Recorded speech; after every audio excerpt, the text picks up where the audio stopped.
A company has dispatched me on a 1-week business trip to another city. When the trip is over, I doctor home in a hurry just so I can celebrate my mother-in-law, Marianne Jones' birthday with her. But when I'm waiting for the traffic light to turn green, rows of live comments suddenly appear right in front of my eyes. Do not go home no matter what. If you do, that crime will be pinned on you. The moment you step through the front door, Marianne will jump off the building. Your fingerprints are all over Marianne's body. When the time comes, you won't be able to defend yourself at all, and you'll end up receiving a death sentence. After your husband receives a hefty insurance payout, he and your best friend, Kathy Wilbeer, will live a luxurious and happy life together. I'm stunned by the information. But a few seconds later, I decide to believe the live comments. In that case, I might as well make a huge gamble. As soon as the green light is on, I start the car and stomp down on the gas pedal. Then I veer my car toward the concrete barrier on the roadside and crash into it. It was my mother-in-law Marianne Jones' 65th birthday. My husband, Isaac Pearson, had told me he wanted to skip the fuss and have a simple family celebration instead. As soon as my business trip ended, I hurried into my car and rushed home. The car cruised steadily down the road. I was only 3 intersections away from our neighborhood when something unbelievable happened. Semi-transparent comments suddenly appeared out of thin air before my eyes. They looked exactly like the live comments on a live stream. Line after line of text streamed across my vision. My jaw dropped.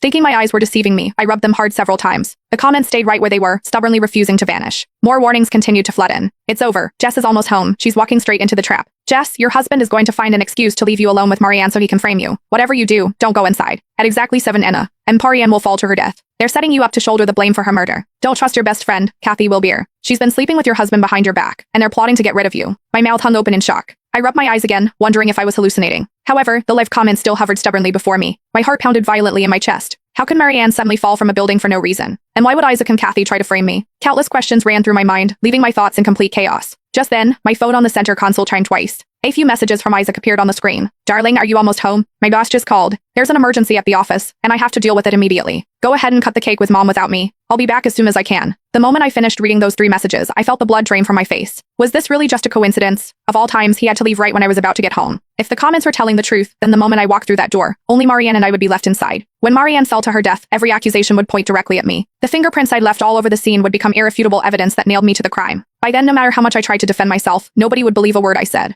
I didn't dare think any further. The more I thought about it, the more terrified I became. My fingers hovered over the chat box, but in the end, I didn't reply. I glanced at the time. It was 6:40. There were still 30 minutes before Marianne's fatal fall. As the traffic light ahead turned green, I made a decision. If the comments were warning me that I was about to be set up, then so be it. I would roll the dice. As long as I didn't end up alone with Marianne in the house tonight, I wouldn't fall into their trap. I tightened my grip on the steering wheel and took a deep breath. Then I slammed my foot on the gas. The engine roared as the car lunged forward. Without a second thought, I aimed straight for the concrete barrier on the roadside. A deafening crash exploded through the air as the vehicle plowed directly into it. The entire car shook violently from the impact. The next second, the airbags deployed, wrapping around me and cushioning the blow. My head fell back against the seat. A powerful wave of dizziness swept over me at once. It felt as if a sledgehammer had smashed into my skull, leaving me dazed and barely conscious. Moments later, I felt something warm trickling down my forehead. A sticky liquid ran across my skin. Through my blurred vision, I could vaguely make out more and more people gathering around the car.